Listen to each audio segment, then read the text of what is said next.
السلام عليكم وبسم الله توكلنا على الله في عرض جديد من العروض الجميلة الفلاحية بامتياز 100% اللي كيجيب لكم جمال الوسيط العقاري صاحب الوكالة العقارية أراضي الخير.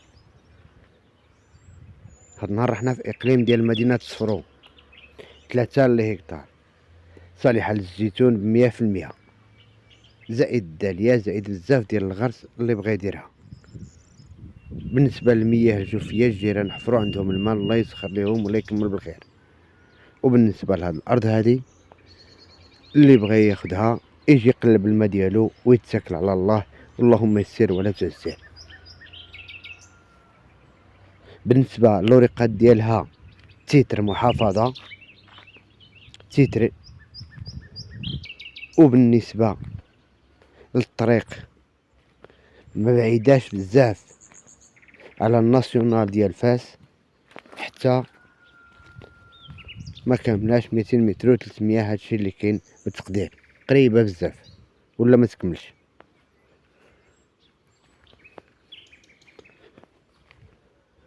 مجهزة الطريق كل شيء الجيران موقع استراتيجي وفيها كذلك ثمن مزيان 18 مليون للهكتار وقابلة للنقاش.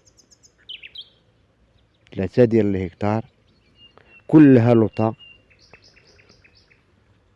أرض جميلة تربة تيرس 100%.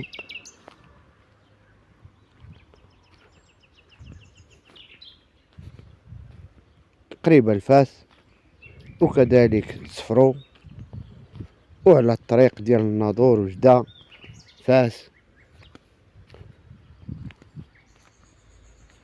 اللي باغي الفلاحة ب100% هي هذه الأرض.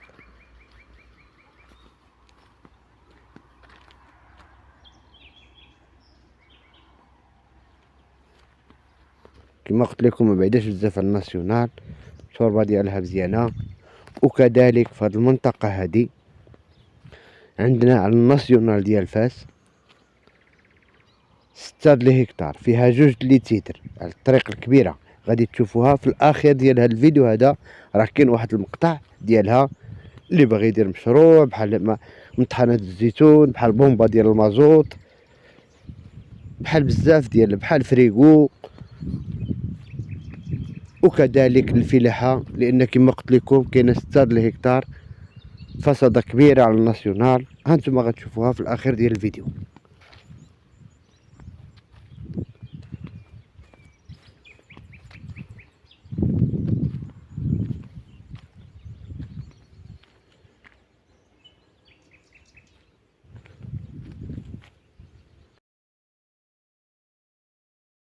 بالنسبة للناس اللي كيقلبوا يديروا الكوارع ديال الدجاج كاينه 16 ديال الهكتار بعيدة على السكان بعيدة على كوارع ديال الدجاج وحدين اخرين. موقع حتى هي مزيان ما بعيداش على الكودرون بزاف واحد ما يكونش واحد نص كيلومتر. بالنسبة للثمن ديالها 14 مليون الهكتار يعني بعيدة بكيلومتر على كوارع ديال الدجاج وبعيدة كذلك على السكان اللي بغى يستثمر في الدجاج الرومي وبيبي مرحبا موجودة هاد الأرض هادي مع اللي يتصل بينا ويمشي يشوف الأرض ديالو ومرحبا بأي واحد. تحياتي لكم. بالنسبة للناس اللي بغاو يزورونا المكتب ديالنا في مدينة المنزل قرب المكتب الوطني الكهرباء وقرب دار الشباب وكنخدموا كما كتسمعوا في جميع الفيديوهات ديالنا صفرو إيموزار الحاجب مكناس بوفكران إقليم صفرو ونواحي مدينة فاس. عندنا أراضي ممتازة. اللي عجباتو شي عرض من العروض ديالنا إن شاء الله كنديرو موعد نتلاقاوه لأقرب نقطة قريبة للبلاد. بغا يزورنا الوكالة ديالنا مرحبا به يعيطلنا بنهار ولا يومين قبل ويجي لعندنا وتكون الانطلاقة من تما ونهضرو ونجلسو ونشوفو شنو باغي بالضبط وكتسهل الخدمة ونتمنى من الله الخير للجميع. تحياتي لكم كل متتبعينا داخل أرض وطن وخارجه. الله لقينا معكم ساعة الخير. وتحية للناس كذلك، الناس اللي زارونا وشفناهم وشافونا وخدينا لهم الارض، الله يسخر لهم، كلشي يبقى ناشط وكلشي يبقى على خاطرو.